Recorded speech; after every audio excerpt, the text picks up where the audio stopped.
नमस्कार विद्यार्थियों, फिर से आपका स्वागत है वीवो क्लासेस के अंदर। मैं हूं भुवनेश्वर श्रीमाली और हम पढ़ रहे हैं इनकम टैक्स के बारे में। जैसा कि मैंने आपको पिछली क्लास में बताया था कि इनकम टैक्स की पूरी डिटेल्स, इनकम टैक्स में क्या क्या इंक्लूड होता है, इनकम टैक्स का एक्ट कौन सा है, और उसके बाद मैंने आपको ध्यान हो तो इनकम टैक्स के जो स्रोत होते हैं, आय के जो स्रोत होते हैं, 5 जो स्रोत होते हैं, उसके बारे में कुछ समरी के रूप में, सारांश के रूप में बताया था। उसमें पहला जो अपना हेड था वो कौन सा था, इनकम फ्रॉम सैलरी वाला, और हम उसी टॉपिक पे बात कर रहे थे। पिछली क्लास तक मैंने आप लोगों को बताया था ग्रेजुटी, पेंशन, लीव इनकैशमेंट, और उसके बाद आपको ध्यान हो तो मैंने पीएफ के बारे में बताया था। पीएफ क्या चीज होती है, पीएफ का पूरा नाम प्रोविडेंट फंड होता है। उसके बाद मैंने आपको पीएफ की परिभाषा बताई थी, साथ ही साथ मैंने आपको बताया था पीएफ कितने प्रकार के होते हैं, उन सभी की डिटेल्स बताई थी। तो आज उसी टॉपिक को कंटिन्यू करने वाले हैं कि पीएफ की जो रूल्स एंड रेगुलेशन क्या होते हैं as per income tax rules. वैसे तो कुछ पार्ट मैंने आपको पिछली क्लास में बता दिया है और आगे का कुछ भाग मैं आज की क्लास में आपको बताने वाला हूं। तो हम स्टार्ट करते हैं पीएफ के बारे में। तो स्टूडेंट्स, जैसा कि मैंने आपको पिछली क्लास में बताया था, पीएफ जो होता है सामान्य रूप से पीएफ होता है 3 प्रकार का।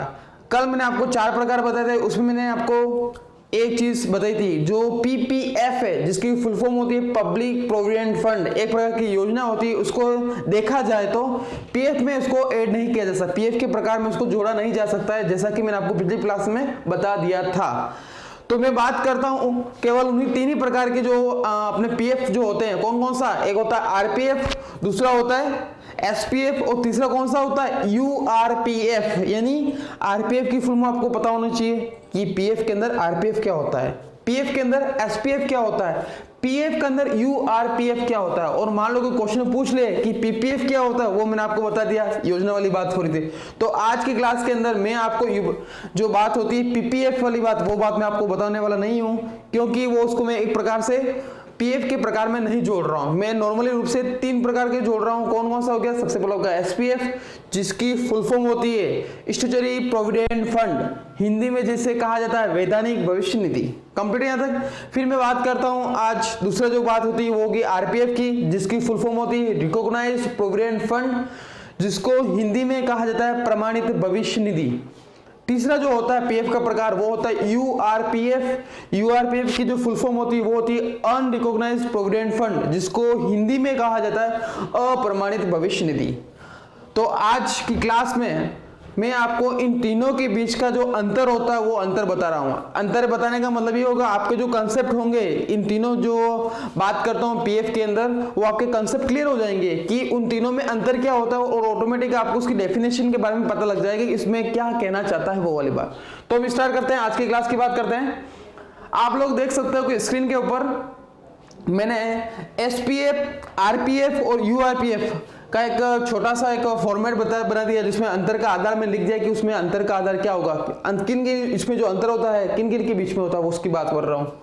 तो आप लोग देख सकते हो इसमें सबसे पहली बात स्टार्ट करते हैं हम पीएफ को कंटिन्यू कर रहे हैं। सबसे पहले पीएफ होता है, आपको उसकी पीएफ की डेफिनेशन आपको पता होना चाहिए। क्या होता है, नॉर्मली मैंने आप लोगों को बता दिया, एक प्रकार का रिटायरमेंट प्लानिंग है। जब कोई व्यक्ति होता है, भले सरकारी हो भले गैर सरकारी हो, तो उस दशा में जब व्यक्ति रिटायरमेंट होता था उससे पहले की वो प्लानिंग कर रहा है कि जब रिटायरमेंट हो जाएगा तो उसका जो जीवन चलेगा वो किस बिहाफ पे चलेगा, उस पीएफ के आधार पर हम चला सकते हैं। यदि उसका डिडक्शन होता है उसकी सैलरी में से तो 12% और 12% आप लोगों को ध्यान हो बता दिया था पिछली क्लास में। मैंने आपको बताया था कॉन्ट्रीब्यूशन जो होता है, अंशदान जो होता है, वो एम्प्लॉय में से 12% होता है, उसकी सैलरी की बात कर रहा हूं। और साथ ही साथ जो नियोक्ता होता है, नियोक्ता की तरफ से क्या होता है, उतना का उतना क्या किया जाता है, अंशदान किया जाता है। फिर मैंने आपको बताया था कि नियोक्ता के द्वारा जो अंशदान किया जा रहा है उसमें क्या होता है, उसने 2 भाग में डिवाइड कर दिया है। कौन कौन सा, एक तो उसका भाग हो जाएगा पीएफ के रूप में, और दूसरा हो जाएगा आपको पता हो ईपीएस के रूप में, एम्प्लॉय पेंशन स्कीम के अंतर्गत बता दिया था। 3.67% जो होता है वो जाता है उसके ईपीएफ खाते के अंदर, और बाकी का जो 8.33 जो प्रतिशत होता है, 8.33% जो होता है वो जाता है उसके एम्प्लॉय पेंशन स्कीम के अंतर्गत, जो कि डिस्कस अपन ने पिछली क्लास में कर दिया था। आपको साथ ही साथ एक चीज का भी ध्यान रखना है, कोई पूछ ले, कोई क्वेश्चन आपके सामने पूछ ले, जो भी पीएफ की जो कंट्रोलिंग होती है वो कौन सा डिपार्टमेंट करता है, तो आपको मैंने इस चीज के बारे में बताया था, ईपीएफओ। याद आ रहा कुछ, तो उसी चीज को मैं कंटिन्यू करूंगा आज की क्लास में। मैं आपको बताऊंगा इन तीनों के बीच में अंतर क्या होता है। जैसे कि सबसे पहले बात करता हूं जो इनकम टैक्स है वो हमेशा चलता है एक्ट के ऊपर। किसके ऊपर चलता है? एक्ट के ऊपर। आपको ध्यान हो, मैंने आपको बताया था इनकम टैक्स का जो एक्ट है वो 1961 है, यानी उसका पूरा नाम है इनकम टैक्स का भारत का जो है आयकर अधिनियम 1961 वो है। और भारत में जो लागू हुआ था वो होता है 1 अप्रैल 1962 को। यहाँ तो बात अपन ने कर ली थी। उसके बाद मैंने आपको ग्रेजुटी एक्ट के बारे में बताया था, जिसको हिंदी में कहा जाता है, ग्रेजुटी एक्ट को कहते हैं उपादान अधिनियम, जिसका जो अधिनियम है वो 1972। कंप्लीट यहाँ तक। तो आज की मैं बात करता हूँ, मैं आपको इसमें डिटेल बताऊंगा कौन सा किसका क्या एक्ट है और उसमें अंतर क्या होता है। तो हम स्टार्ट करते हैं। सबसे पहले मैं बात करता हूं, आपको स्क्रीन पे नजर आ रहा होगा कि जो अंतर का आधार मैंने लिख दिया है। सबसे पहले मैं बात करता हूं अधिनियम की, कि एक्ट कौन सा है किसका। यदि मैं एसपीएफ की बात करता हूं तो एसपीएफ का जो इसकी फुल फॉर्म जैसा कि मैंने आपको बता दी है, वैधानिक भविष्य निधि, इसका जो एक्ट है वो है 1925। ये हो गई एसपीएफ की बात। फिर मैं बात करता हूं आरपीएफ की बात, जिसको प्रमाणित भविष्य निधि भी कहा जाता है। प्रमाणित भविष्य निधि का जो एक्ट होता है वो होता है 1952। क्या होता है? 1952 होता है। जबकि यूआरपीएफ जो होता है उसका कोई एक्ट ही नहीं। यूआरपीएफ की फुल फॉर्म क्या? अप्रमाणित। जिसको प्रमाण दिया ही नहीं है तो वो क्या हो गया? अप्रमाणित हो गया। और जिसको प्रमाण नहीं दिया गया तो वो नॉर्मली हमको पता लग जाएगा वो क्या है, एक प्रकार का क्या हो गया, बिना प्रमाण वाला है, बिना एक्ट वाला है। कंप्लीट है स्टूडेंट्स। उससे पहले आपको यह पता होना चाहिए कि एसपीएफ कब लागू होता है, आरपीएफ कब लागू होता है और यूआरपीएफ कब लागू होता है। ये भी मैंने आपको पिछली क्लास में बताया था। मैंने आपको बताया था कि एसपीएफ जो होता है वो जो भी सरकारी संस्थाएं हो गई, सरकारी विश्वविद्यालय हो गए, उनके जो कर्मचारी होते हैं उन पर क्या होता है? एसपीएफ लागू होता है। दूसरे शब्दों में एसपीएफ को सरकारी भविष्य निधि भी कहा जा सकता है। आगे बात में दूसरा होता है आरपीएफ, जो भी बीमा कंपनियां हो गई, जो भी बैंकिंग सेक्टर हो गए, या फिर दूसरे शब्दों में कहा जाए अदर देन गवर्नमेंट के जो भी कर्मचारी होते हैं, मोस्ट प्रोबेबिलिटी जो बात करते हैं, अधिकतम जो बात करते हैं, सबसे ज्यादा जो एक्ट लागू होता है वो कौन सा होता है? पीएफ का, आरपीएफ ही होता है। मोस्ट ऑफ जगह आरपीएफ ही लागू होता है। तो डेफिनेशन आपको समझ में आ गई। और तीसरा क्या होता है? जो कहीं नहीं लगता है, नॉर्मली सामान्य भाषा में इस पे कहीं नहीं लगता। छोटे मोटे जो दुकानदार होते हैं, जो अपने क्या होता है, जिसमें कर्मचारी की बात मैंने आप लोगों को बताई थी, यदि 20 से कम कर्मचारी है तो उस केस में आप चाहो तो यूआरपीएफ वाला नियम लागू कर सकते हो। ठीक है। नॉर्मली क्या होता है, 20 से ज्यादा कर्मचारी होते हैं तो पीएफ का नियम लागू होता है।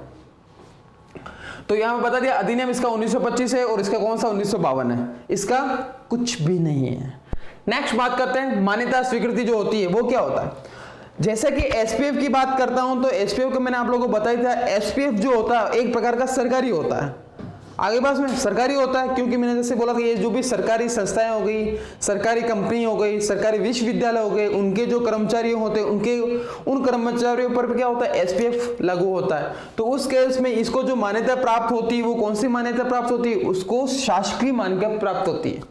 कंप्लीट है। मैं बात करता हूं आरपीएफ की बात करता हूं तो आरपीएफ में क्या होता है, इसको जो आयकर के जो कमिश्नर होते हैं, इनकम टैक्स डिपार्टमेंट के जो ऑफिसर्स होते हैं, इसका जो डिपार्टमेंट बना हुआ है उससे इसको मान्यता मिली हुई होती है। किसको?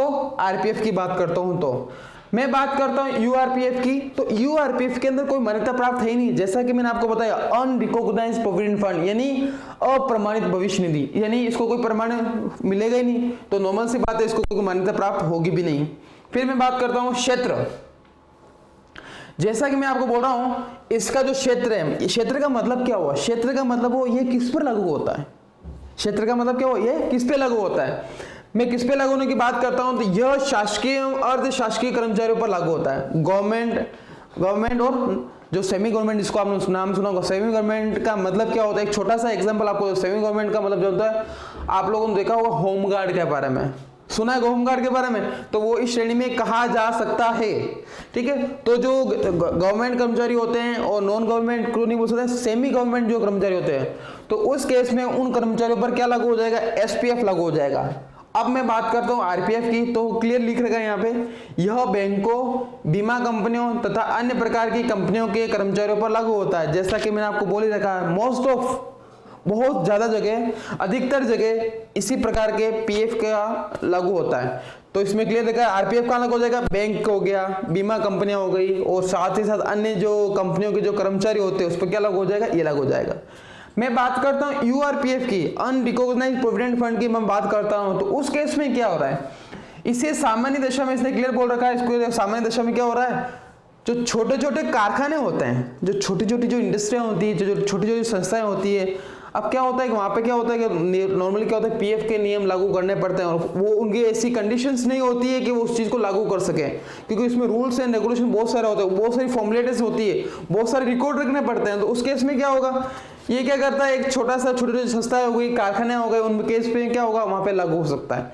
देखो नॉर्मली आप लोगों को क्या करना है, इस चीज को तो क्या करना है, इग्नोर ही करना है, क्योंकि ऐसा कुछ होता नहीं है, ये नाम का है, काम का नहीं है, वो वाली बात कर रहा हूँ। फिर मैं बात करता हूँ आगे। फिर आप लोग देख सकते हो इसमें क्या हो रहा है, जैसा कि मैंने आपको बताया है कि अंशदान जो होता है, अंशदान को इंग्लिश में कहा जाता है कॉन्ट्रीब्यूशन। अब कॉन्ट्रीब्यूशन किस किस का हो रहा है पीएफ के अंदर, एक तो हो रहा है कंपनी के मालिक का यानी नियोक्ता का हो रहा है, साथ ही साथ किसका हो रहा है, कर्मचारी का हो रहा है। तो यहाँ बात हो रही है, देखिए आप लोग, यह बात हो रही है, ये बोल रहा है कि यदि जो अंशदान है वो अंशदान किसका हो रहा है, यदि अंशदान होता है किसका, नियोक्ता का अंशदान हो रहा है, तो उस केस में क्या होगा, नियोक्ता का अंशदान होता है, तो ये क्लियर बोल रहा है नियोक्ता का अंशदान होता है, और यदि वो किस में आ रहा है, एसपीएफ में आ रहा है, देख सकते हो आप लोग एसपीएफ, यदि वो एसपीएफ की श्रेणी में आ रहा है और नियोक्ता ने को अंशदान किया है, तो उस केस में पूरी की पूरी राशि हो जाएगी करमुक्त। कितनी हो जाएगी, करमुक्त राशि हो जाएगी। अब नियोक्ता कौन होता है, दो नॉर्मली बात करते हैं एसपीएफ की बात करते हैं, एसपीएफ का मतलब क्या होता है, सरकारी संस्थाओं की बात करी जाएगी। तो सरकारी संस्थाओं के लिए जो नियोक्ता होता है वो कौन होता है, खुद सरकार होती है। तो सरकार की तरफ से जो भी राशि अब उनके पीएफ अकाउंट में मिलाई जा रही है, तो पूरी की पूरी राशि करमुक्त हो जाएगी। मैं बात करता हूँ आरपीएफ की बात करता हूं, तो आरपीएफ का नियम क्या बोलता है, आरपीएफ का नियम क्या बोलता है, आरपीएफ बोलता है कि 12% तक कोई अंशदान करता है नियोक्ता, कंपनी का मालिक 12% तक पैसा यदि मिलाता है, तो वो पूरी की पूरी राशि क्या हो जाएगी, करमुक्त हो जाएगी। 12% तक की बात कर रहा हूं। लेकिन कोई क्या होता है, कोई कंपनी का जो नियोक्ता होता है, जो एम्प्लॉयर होता है, वो क्या करता है, कोई अच्छे कर्मचारी होते हैं तो उसके लिए वो क्या करता है, उसके लिए क्या बोलता है, चलो ठीक है मैं 12% नहीं 14% पीएफ मेरी तरफ से मिला रहा हूं, लेकिन वो उसकी खुशी है। लेकिन एज पर अपन बात करते हैं इनकम टैक्स की बात करते हैं, इनकम टैक्स में रूल्स एंड रेगुलेशन होते हैं। तो उस केस में क्या बोल रहा है, भले आप 14 मिलाओ भले आप 40 मिलाओ, हमको उससे मतलब नहीं है। आपने जो अंशदान किया है उसका मात्र 12% तक राशि क्या हो जाएगी, करमुक्त हो जाएगी, और बाकी की राशि पे क्या लग जाएगा, वो टैक्स लग जाएगा। तो वो बात की बात है। तो यहाँ पर बात हो गई 12% तक की जो राशि हो जाएगी वो करमुक्त हो जाएगी। अब मैं बात करता हूँ यूआरपीएफ की बात। यूआरपीएफ क्या बोलता है, यूआरपीएफ बोल रहा है कि जो भी राशि नियोक्ता की ओर से मिलाई जा रही है उस पीएफ अकाउंट के अंदर, तो उस केस में जो राशि होगी वो करमुक्त हो जाएगी। कंप्लीट यहाँ तक। फिर हम बढ़ते हैं आगे की तरफ। अब आते हैं जमा ब्याज पे बार। अब जमा ब्याज का मतलब क्या होता है, जैसा कि मैंने आपको बताया है, मैंने क्या बताया, पीएफ में क्या होता है, पैसा कंपनी में मिलाती है, पैसा कर्मचारी में मिलाता है, यानी कर्मचारी के भी से खाते में से पैसा कट देता है। वो पैसा इकट्ठा हो गया, उसका एक खाता बनेगा जिसको हम ईपीएफ कहते हैं, एम्प्लॉय प्रोविडेंट फंड के नाम से खाता बन जाएगा, उसका खाता संख्या होगा अलग से। पैसा इकट्ठा हो रहा था, आपको देना, पैसा इकट्ठा था, उस पर ब्याज मिलेगा, नॉर्मल सी बात है, तो ब्याज मिलना ही है।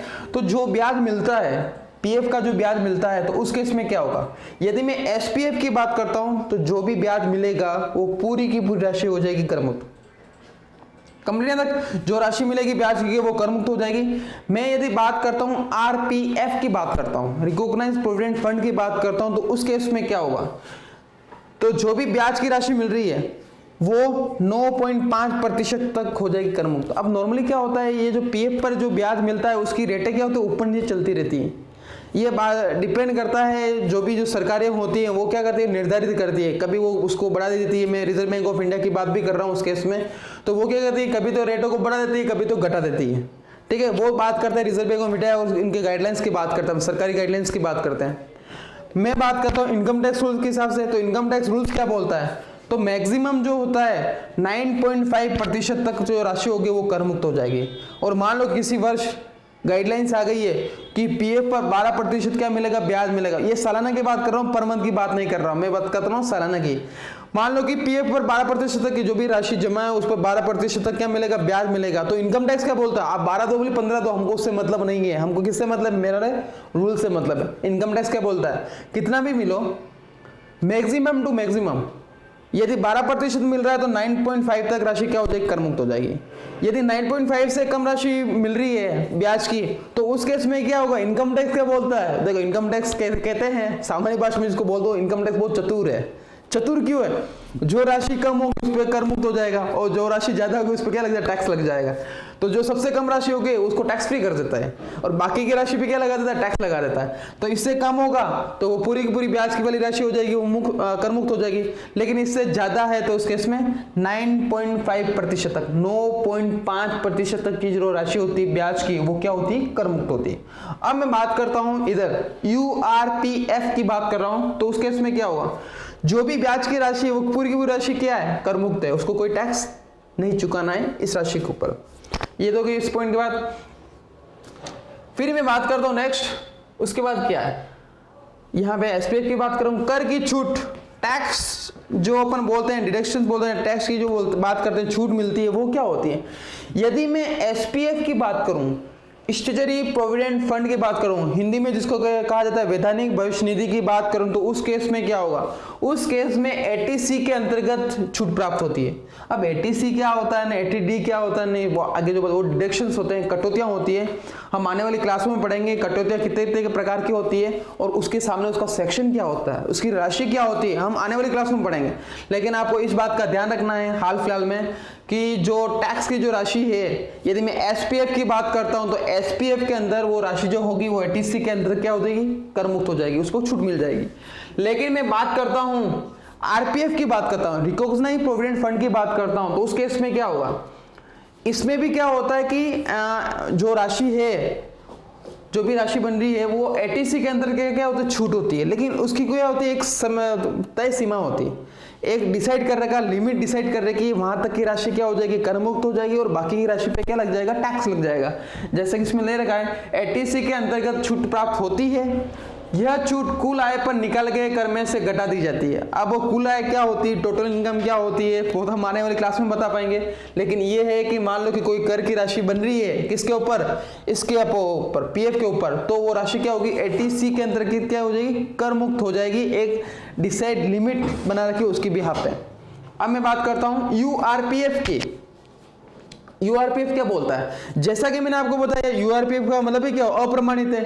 तो जो भी राशि मिल रही है उस पर कोई भी हो गया तो उस पर आपको क्या कर की छूट मिलने वाली नहीं है। क्लियर लिख रखा है इसने, कोई छूट प्रदान नहीं होगी। जो पैसा आया उस पर क्या लग जाएगा? टैक्स लग जाएगा। कंप्लीट यहां तक। फिर बात करते हैं नेक्स्ट और फाइनल की बात करते हैं अवकाश ग्रहण पर प्रभाव। अब अवकाश ग्रहण का मतलब क्या हुआ? अवकाश ग्रहण का मतलब यह हुआ कि जब रिटायरमेंट हो गया या फिर उसने जॉब छोड़ दी तो उस केस में क्या होगा? वो पैसा क्या मिलेगा? उसको पीएफ का पैसा मिल जाएगा। मिलेगा कि नहीं मिलेगा?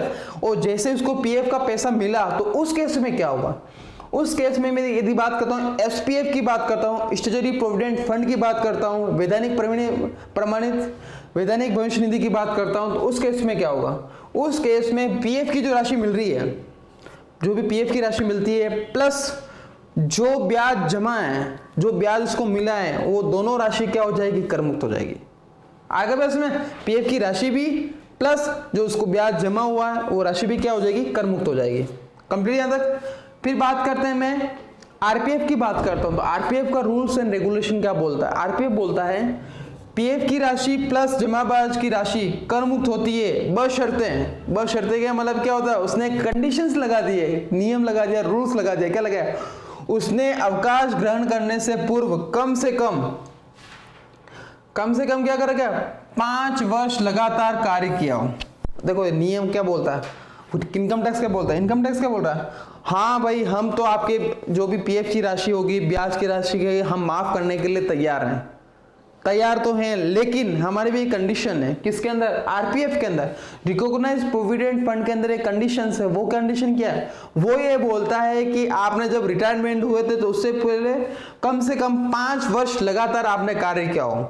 अब आप सोचोगे यार 5 वर्ष जरूरी नहीं, जिस कंपनी में हम काम कर रहे हैं लगातार 5 वर्ष तक वो हम काम वहां करते रहे। कोई कारणवश भी हो सकता है, कोई कारण भी हो सकता है। उस केस में क्या हो सकता है?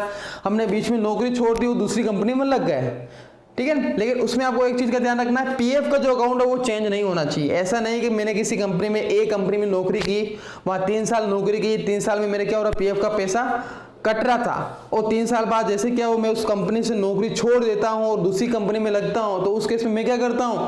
जो कंपनी मैंने छोड़ी दी थी, 3 साल का जो पैसा पीएफ का जो जमा था, उस पीएफ को पैसे को मैंने विड्रॉल कर लिया, ठीक है, और फिर दूसरी कंपनी में आया और वहां पर भी मेरा पैसा मिल रहा है पीएफ का, तो उस केस में क्या होगा, जो भी राशि आपको मिली है वो पूरी की पूरी राशि हो जाएगी टैक्सेबल। क्या हो जाएगी, वो राशि टैक्सेबल हो जाएगी। लेकिन हाँ, यदि आपने ऐसे कोई कंडीशन आई है किसी कारणवश, लेकिन आपने पीएफ का पैसा विड्रॉल नहीं किया और पीएफ का अकाउंट भी आपका एक ही है, तो नॉर्मली वो क्या हो, कंटिन्यू साल गिना जा रहा है, कंट्रीब्यूशन का और उसी अकाउंट के अंदर, तो उस केस में क्या होगा, 5 वर्ष लगातार आपका नियम लागू होना चाहिए। उस केस में जो आपको पीएफ की राशि मिली है और उसके साथ जो ब्याज मिला है वो राशि क्या हो जाएगी, कर मुक्त हो जाएगी, अन्यथा टैक्स लग जाएगा। फिर बात करते हैं यूआरपी की। बात करता हूँ, यूआरपीएफ क्या बोलता है। यूआरपीएफ ये बोलता है कि नियोक्ता को जो अंशदान होता है, जो कंट्रीब्यूशन होता है, ये बात कब की कर रहा हूँ, जब वो रिटायरमेंट हुआ तब की बात है। रिटायरमेंट में क्या क्या आपको मिलने वाला मैं आपको बता देता हूँ। एक तो जो होगा, जो कर्मचारी ने जो कंट्रीब्यूशन किया वो हो गया, पहली बात तो होगी कंट्रीब्यूशन अपन जो करते हैं वो, उसकी बात कर रहा हूँ। दूसरा कौन हो गया, कंपनी के मालिक की तरह, यानी नियोक्ता का अंशदान हो गया, दूसरी बात ये होगा। तीसरा क्या होगा, जमा ब्याज होगा। मतलब 3 चीजों को मिला के फिर क्या मिलेगा आपको, रिटायरमेंट के समय पैसा मिलेगा। तब ये सर इनकम टैक्स के हिसाब से देखा जाए, ये रूल्स क्या बोल रहा है, ये रूल्स ये बोल रहा है कि यदि हम यूआरपीएफ की बात करते हैं, यू अनरिकॉग्नाइज्ड प्रोविडेंट फंड की बात करते हैं, तो उस केस में क्या होगा, उस केस में ये बोल रहा है जो कंपनी ने पैसा मिलाया है, जो नियोक्ता का जो अंशदान है प्लस जो इंटरेस्ट मिलेगा, जो ब्याज मिलेगा, वो दोनों जो राशि होगी वो कर योग्य हो जाएगी। इसका यदि बात करते हैं इनडायरेक्ट की बात करते हैं, तो इनडायरेक्ट का मतलब क्या होता है, जो कर्मचारी ने जो अंशदान किया वो तो टैक्स फ्री हो रहा है, वो एग्जेम्प्टेड हो रहा है, लेकिन नियोक्ता का अंशदान और ब्याज जो मिल रहा है वो दोनों राशि क्या हो जाएगी, कर योग्य हो जाएगी। कंप्लीट यहां तक, ये तो बात हो गई इसकी। अब इसकी कुछ महत्वपूर्ण बिंदु है जो आप स्क्रीन पे देख सकते हो, और वो आपको ध्यान भी रखना है क्योंकि हर एक चीज का रूल्स एंड रेगुलेशन होता है। जैसे कि आपको हमेशा से एक चीज में बताता आ रहा हूँ, इनकम टैक्स में बात करता हूँ तो इनकम टैक्स का जो कनेक्शन होता है, जो संबंध होता है, जो रिश्ता होता है, वो किससे होता है, उसकी थ्योरी से होता है। यदि आपने उस थ्योरी को समझ लिया तो आप जो क्वेश्चन करोगे, प्रैक्टिकल जो क्वेश्चन करोगे, वो क्या होगा, आराम से हो जाएंगे। यदि आपने थ्योरी को अच्छे वे से नहीं समझा तो उस केस में क्या होगा, जब आप क्वेश्चन करने बैठोगे तो उसमें आपको दिक्कत आ जाएगी। तो आपको रूल्स एंड रेगुलेशन को फॉलो करना है, उसका अनुसरण करना है। मैं बात करता हूँ इसके महत्वपूर्ण बिंदु है, कुछ इंपोर्टेंट पॉइंट है। तो उस पर बोल रहा है, यदि किसी कंपनी संस्था में कर्मचारियों की संख्या 20 या 20 से अधिक हो, जैसा कि मैं बोल ही रहा हूँ, आरपीएफ की बात करते हैं, रिकॉग्नाइज्ड प्रोविडेंट फंड की बात करते हैं, उसमें 20 से ज्यादा कर्मचारी हमको होने चाहिए, 20 या 20 से ज्यादा होने चाहिए। से अधिक हो तो कर्मचारी का वेतन 15,000 रुपए से कम होते पीएफ की कटौती आने वाले। यानी क्या बोल रहा है, कोई कंपनी है उसमें 20 या 20 से ज्यादा कर्मचारी है तो नॉर्मल सी बात है वहां पे पीएफ का नियम लागू हो जाएगा। ठीक है, तो पीएफ के नियम क्या बोलते हैं, पीएफ का नियम बोलता है जो आप कंपनी में काम कर रहे हो जहां कर्मचारी 20 से ज्यादा हो रहे हैं, तो उस केस में यदि जो कर्मचारियों को की जो वेतन है, जो सैलरी है, यदि 15,000 रुपए से कम है, ध्यान देना इस चीज को, 15,000 रुपए से कम है, तो उस केस में पीएफ की जो कटौती वो आने वाली है, कंपलसरी है। आपको पीएफ का पैसा काटना ही है, भले एम्प्लॉय मना करें, पैसा काटना पड़ेगा एज पर रूल्स के हिसाब से। उसके ऊपर का अमाउंट होता है तो वो डिपेंड करता है उस कर्मचारी के ऊपर, वो पैसा कटवाना चाहता है कि नहीं चाहता है। देखिए, कटवाना चाहता हो तो जो भी नॉर्मल सी जो रूल्स एंड रेगुलेशन है उसके हिसाब से वो पैसा काटना है, लेकिन कम होने पर तो कंपलसरी है। और बात करते हैं 15,000 से ज्यादा तो वो आ जाता है ऑप्शनल के ऊपर, ऐच्छिक रूप से कहा जाता है। कंप्लीट यहां तक। फिर बात करते हैं लास्ट और फाइनल पॉइंट की बात करता हूँ। अब मैं बात करता हूं इसमें अंदर ब्याज की गणना कैसे करें, पीएफ के अंदर ब्याज की गणना कैसे करें। तो उसके अंदर मैं बता रखा है, क्योंकि पीएफ में जो रेटें चलती है ब्याज की वो क्या होता है, चेंज होती रहती है, जैसा मैंने आपको बताई है। इनकम टैक्स के हिसाब से देखा जाए तो 9.5% फिक्स है, आप इससे आगे ना आगे बढ़ सकते हो ना कम हो सकते हो। लेकिन मैं बात करता हूँ सरकारी गाइडलाइंस की बात करता हूँ, वो क्या करती है, पीएफ पर जो रेटें होती है, रेट ऑफ इंटरेस्ट होती है, वो ऊपर नीचे करती रहती है, कभी ज्यादा करती है कभी कम करती है। तो उस केस में हम ब्याज की गणना कैसे करें, और कौन से ब्याज की गणना, कर योग्य राशि ब्याज की गणना कैसे करें, तो वो भी दे रखा है। तो क्लियर, एक छोटा सा फॉर्मूला है, मैथ्स में जैसा फॉर्मूला हम लोगों ने पढ़े थे वैसे फॉर्मूला है। वो फॉर्मूला क्या बोलता है कि जो भी जमा हुआ ब्याज की राशि आपका खाते के अंदर है, पीएफ खाते के अंदर जो ब्याज की राशि आपकी जमा हुई है, उस राशि को हमको ऊपर की तरफ लिखना है। कंप्लीट है, अपॉन बटावा जमा ब्याज की दर। अब जमा ब्याज का मतलब क्या होता है, जो भी सरकारी गाइडलाइंस के हिसाब से पीएफ के अकाउंट में जो आपको पीएफ खाते का जो रेट ऑफ इंटरेस्ट जो था वो मिला होगा। जैसे कि उदाहरण के लिए मैं 12% की बात करता हूँ, एक एग्जांपल ले रहा हूँ आपके सामने। तो मैं जमा ब्याज की राशि हो गई, जैसे उदाहरण के लिए मेरे को ब्याज मिला पीएफ के ऊपर 10,000 का ब्याज मिला। कितना मिला है, 10,000 का ब्याज मिला है। तो उस केस में मैं क्या करूंगा, यहाँ पे लिखूंगा 10,000, यहाँ पे कितना लिख दूंगा, 10,000 रुपये लिख दूंगा, अपॉन जमा ब्याज की दर, आपको जो ब्याज मिला है वो उसका प्रतिशत क्या है। तो मैं वैसे से क्या बोल रहा हूँ, सामान्य रूप से मान के चल रहा हूँ मुझे जो ब्याज मिला वो 12% घर से मिला हुआ, तो यहाँ पे मैंने कितना लिख दिया, 12% लिख दिया। एक एग्जांपल आप लोगों को प्रैक्टिकल रूप से आपको समझा ही देता हूँ, जिससे आपको इजी हो जाएगा कि इसको क्वेश्चन को सोल्व आउट कैसे करेंगे इन फ्यूचर में कोई क्वेश्चन आता है हमारे सामने।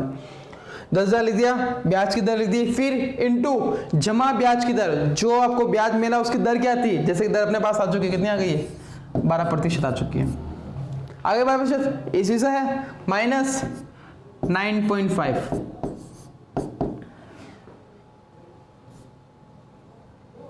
%9.5।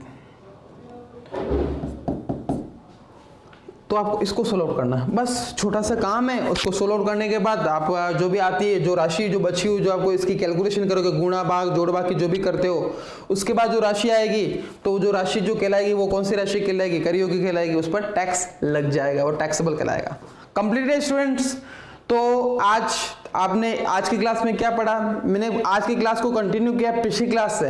पिछली क्लास का कनेक्शन इसी क्लास से, क्योंकि पिछली क्लास में मैंने आप लोगों को पीएफ के बारे में बताया था कि पीएफ क्या होता है, पीएफ कितने प्रकार का होता है, वो जो प्रकार होते हैं, जो चारों प्रकार होते हैं, इन चारों प्रकार की मैंने आपको डेफिनेशन से बताई थी, परिभाषा बताई थी, बताई नहीं बताई थी। और परिभाषा में मैंने आपको क्लियर बोला था कि एसपीएफ में को कब लागू किया जाता है, आरपीएफ को कब लागू किया जाता है, यूआरपीएफ को कब लागू किया जाता है, और एक और था पीपीएफ, पब्लिक प्रोविडेंट फंड, सार्वजनिक भविष्य निधि। ये एक प्रकार की योजना है जिसमें कोई भी आम जनता जो होती है पैसे की बात करता है। आपको ध्यान हो तो मैंने 60,000 वाली रकम भी बताई थी, 60,000 सालाना तक बताया नहीं बताया था। आप लोग इस क्लास को फिर से देखोगे तो आपको क्लियर समझ में आएगा कि उस क्लास में मैंने क्या बताया था आप लोगों को, और उसका पहले आपको उस चीज को पढ़ना है। उसके बाद आज की क्लास की बात करता हूं, तो मैंने आपको आज की क्लास के अंदर जो मोस्ट इंपॉर्टेंट पार्ट है पीएफ का, वो मैंने आपको आज की क्लास में बताया था। किसके बारे में, आरपीएफ, एसपीएफ, यूआरपीएफ, उनका एक्ट क्या है, उनका क्षेत्र क्या है, उनकी लिमिट क्या है, कौन सी टैक्सेबल होती है, कौन से नॉन टैक्सेबल होती है, यानी एग्जेम्प्टेड होती है, और साथ ही साथ कर की छूट कब मिलती है और कर की छूट कब नहीं मिलती है, वो मैंने आपको आज की क्लास में बताया। आगे भी बात में स्टूडेंट्स, तो आपको इसको फिर से पढ़ना है, और नेक्स्ट जो टॉपिक मैं लेकर आऊँगा वो आने वाली क्लास में लेकर आऊँगा। धन्यवाद।